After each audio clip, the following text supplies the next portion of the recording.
अस्सलाम वालेकुम। Now topic is about the Wilms tumour. Renal cell tumours हमने कर लिए थे सारी, जिसमें भी discussed about the clear cell renal carcinoma, papillary renal cell carcinoma, chromophobe renal cell carcinoma, oncocytoma, papillary adenoma भी एक होता है, आपने क्लासिफिकेशन में याद रखना है, और carcinoma of the collecting ducts of the Bellini भी याद रखना है। ठीक है, अब हम करने लगे हैं जो बाकी इसकी क्लासिफिकेशन है उसको डिस्कस कर लेते हैं। नेफ्रोब्लास्टिक ट्यूमर्स होते हैं, नेफ्रोब्लास्टिक जो भी हमने डिस्कस करना है वो वाला है नेफ्रोब्लास्टिक ट्यूमर, जिसमें है विम्स ट्यूमर। ठीक है, नेफ्रोब्लास्टोमा भी इसको हम कहते हैं। फिर होते हैं हमारे मेटानेफ्रिक ट्यूमर्स। ठीक है, जब किडनी बन रही होती है ना एम्ब्रोलॉजिकली, उसमें मेटानेफ्रॉन एक चीज़ आती है, वहाँ से अराइज करता है मेटानेफ्रिक ट्यूमर्स, जिसको हम कहते हैं मेटानेफ्रिक एडिनोमा। ठीक है, वो वाला इसमें आ जाता है मेटानेफ्रिक एडिनोमा, आपने पूरा याद रखना है। इसके अलावा मीज़ेनकाइमल ट्यूमर्स होते हैं। अब मीज़ेनकाइमल ट्यूमर्स जो होते हैं वो दो तरह के होते हैं मीज़ेनकाइमल। ठीक है, एक हमारे पास बच्चों में होते हैं, ठीक है, और दूसरे हमारे एडल्ट्स में होते हैं। ठीक है, अब जो बच्चों में होते हैं ना वो दो तरह के होते हैं, क्लियर सेल सार्कोमा होता है, क्लियर सेल सार्कोमा, और रैप्डॉइड ट्यूमर। ठीक है, ये मसल्स के मोस्टली ट्यूमर होते हैं। रैप्डॉइड ट्यूमर ये हो गया हमारे चिल्ड्रन का। अडल्ट्स में जो आते हैं, अडल्ट्स में जो आएंगे वो हमारे होते हैं लियोमायोसार्कोमा।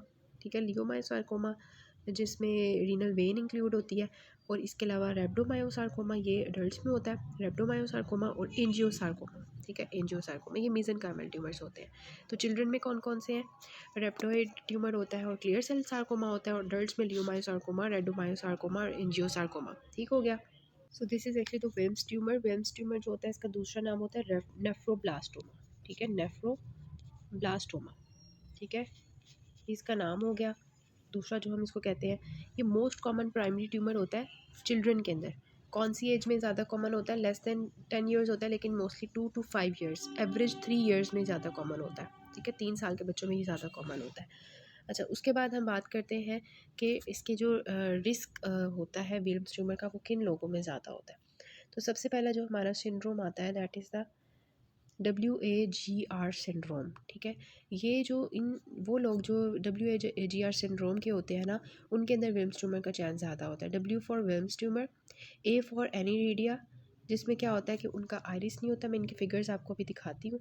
ठीक है, G फॉर जेनिटो यूरिनरी मालफॉर्मेशंस होती हैं इनमें, और R for retardation of the mental retardation. ठीक है, तो ये चार चीज़ें होती हैं। ये देखें फिगर्स के, सबसे पहले है W, विल्म्स ट्यूमर होगा इन लोगों में किडनी का बच्चों में, और जो सिंड्रोम्स के होंगे ये, और WAGR सिंड्रोम।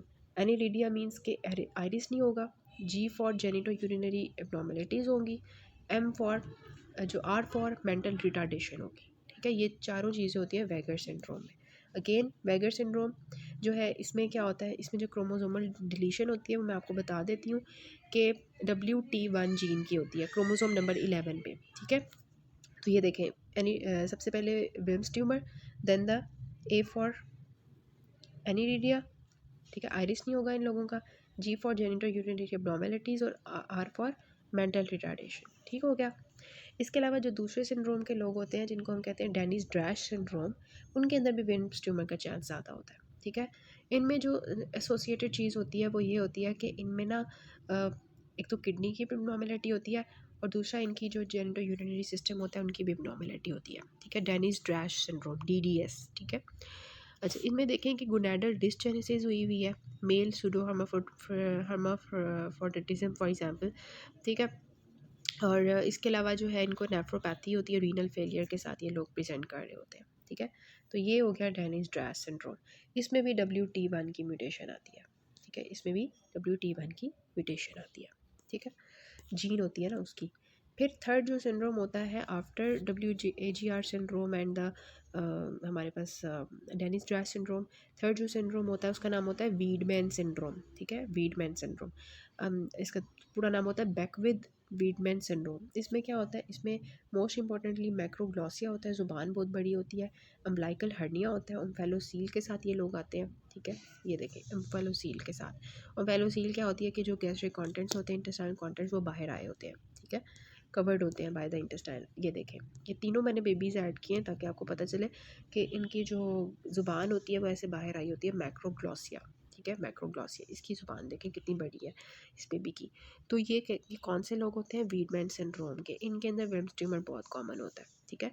तो as a whole Wilms tumour जो है ये अगर एसोसिएटेड है with the Beckwith Wiedemann syndrome, तो इसमें क्या होता है, जो अभी तक हमने डिस्कस किया, मैक्रोग्लॉसिया होता है, ओम्फेलोसील होती है, ठीक है, साथ में विम्स ट्यूमर होता है। इसके अलावा जो अभी हमने डिस्कस नहीं किया वो ये कि इन लोगों के अंदर क्या होता है, हेमी हाइपरट्रॉफी होती है, हेमी हाइपरप्लेजिया या लेटरलाइज्ड ओवरग्रोथ होती है।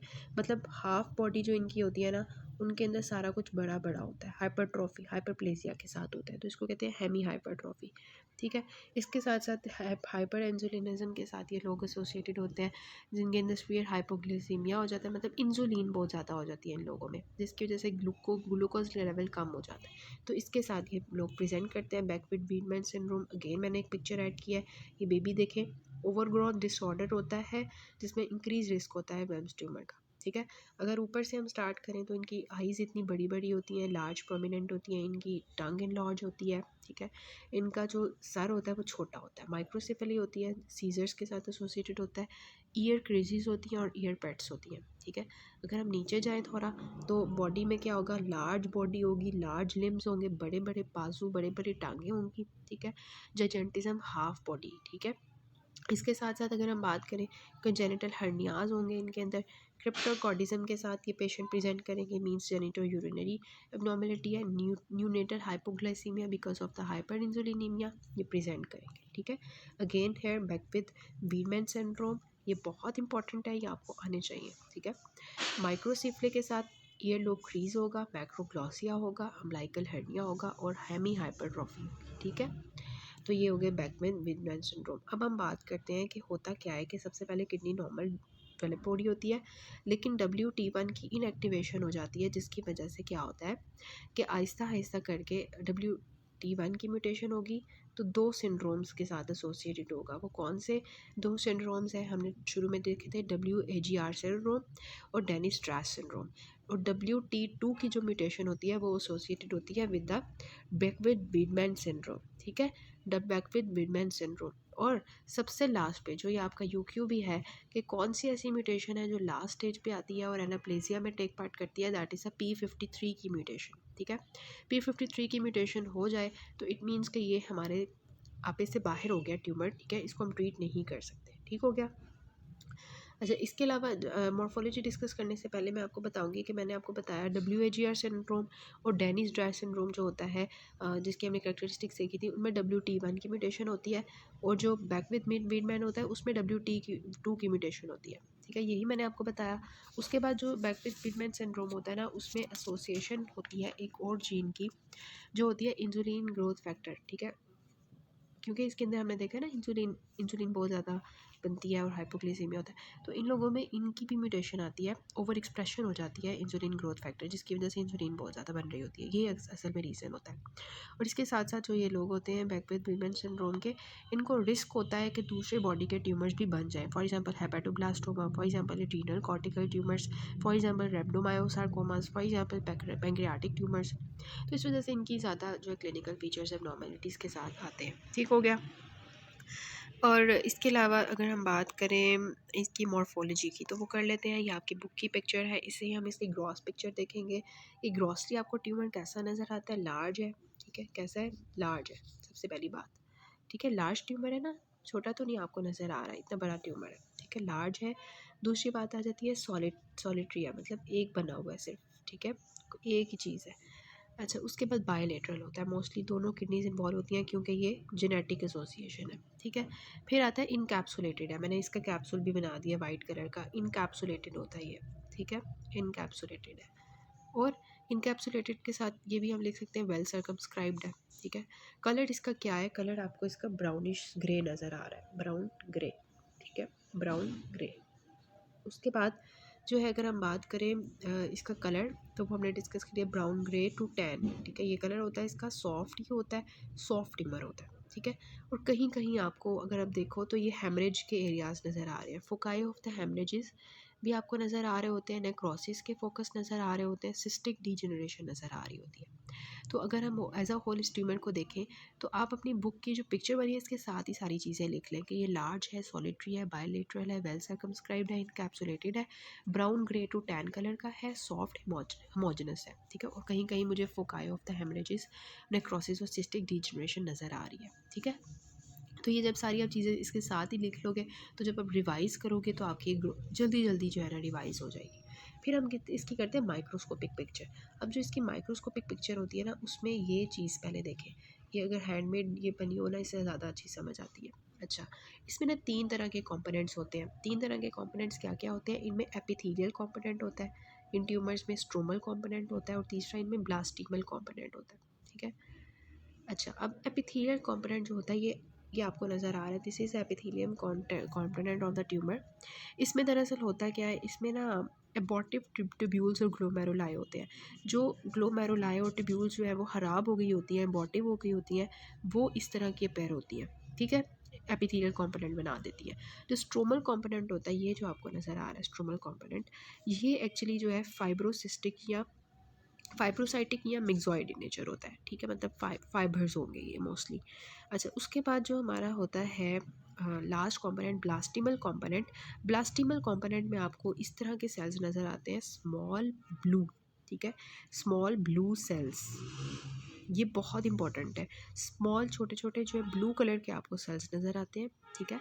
ये आपको जो है ना 3 कंपोनेंट्स आपने पक्के पक्के याद करने हैं। सबसे पहले ब्लास्टिमल कंपोनेंट में क्या होता है, स्मॉल ब्लू सेल्स होते हैं। स्ट्रोमल कंपोनेंट में क्या होता है, फाइब्रोसाइटिक या मिक्सॉइड कंपोनेंट होता है। एपिथेलियल में क्या होता है, हमारे जो एबॉर्टिव ट्यूब्यूल्स और ग्लोमेरुलाई होते हैं वो हमें मिलते हैं, ठीक है।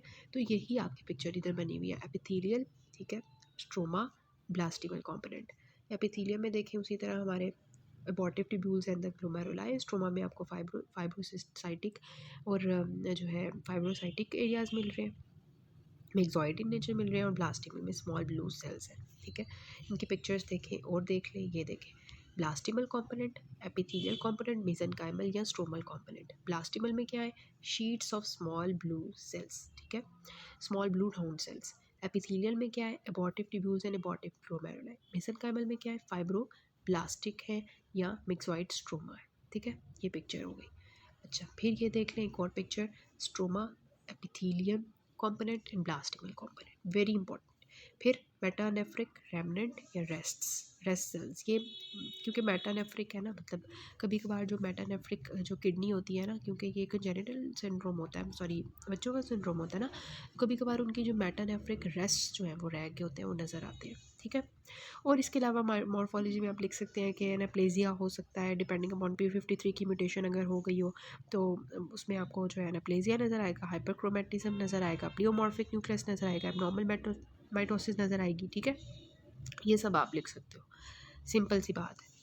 अच्छा, उसके बाद ये आपको इस तरह से ट्यूमर जो है बेबीज़ जो होते हैं उनके अंदर इस तरह से नज़र आता है कि एब्डोमिनल मास बहुत बड़ा हो जाता है, पल्पेबल एब्डोमिनल मास होता है। इसके साथ साथ पेशेंट को हिमेचूरिया और फीवर हुआ होता है, ठीक है, बहुत ज़्यादा ब्लड आ रहा होता है यूरिन में, और फीवर के साथ ये देखें, ये एब्डोमिनल पेन, ठीक है, एब्डोमिनल पेन के साथ पेशेंट आएगा विल्म्स ट्यूमर का, ब्लड एंड यूरिन होगा, फीवर हुआ होगा उसको, और लॉस ऑफ एपेटाइट, खाने का बिल्कुल दिल नहीं कर रहा होगा बच्चों का, विल्म्स ट्यूमर के बच्चे जो होंगे।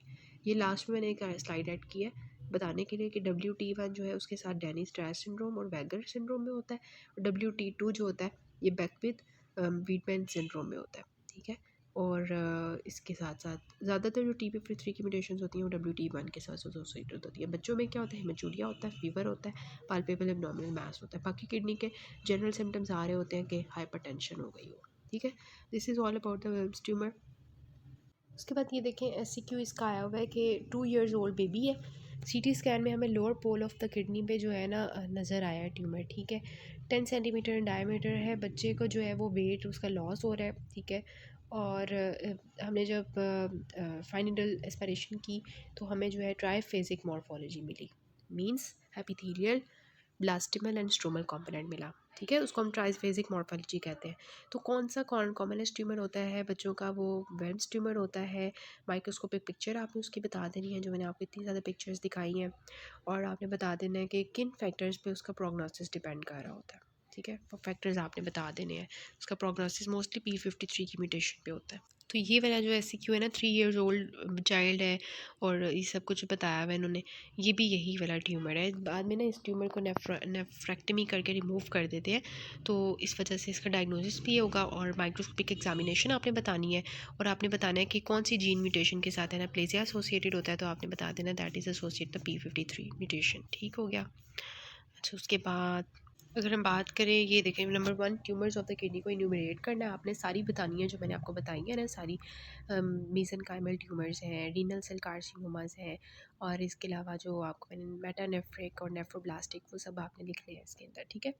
उसके बाद 57 ईयर्स ओल्ड मेल है और हैवीनेस और डल पेन है उसको लेफ्ट फ्लैंक पे लास्ट कपल ऑफ वीक्स से, और उसको जो है बहुत ज़्यादा RBCs जो है मिले, मतलब कि हिमेचूरिया हुआ हुआ है उसको, और कैंसर सस्पेक्ट कर रहे हैं। तो हिस्टोलॉजिकल वेरिएंट्स क्या होते हैं रीनल सेल कार्सिनोमा के, वो आपने लिख देने हैं, जिसमें मोस्टली पेपिलरी वाला आता है, क्लियर सेल वाला आता है, और जो क्रोमोफोम वाला आता है। ठीक है। अच्छा, उसके बाद ग्रॉस एंड माइक्रोस्कोपिक आपने जो है ना कॉमन वेरिएंट जो होता है उसके बारे में बताना है। कॉमन वेरिएंट कौन सा है रीनल सेल कार्सिनोमा का? क्लियर सेल, वो वाला आपने लिखना होता है। This is all about it.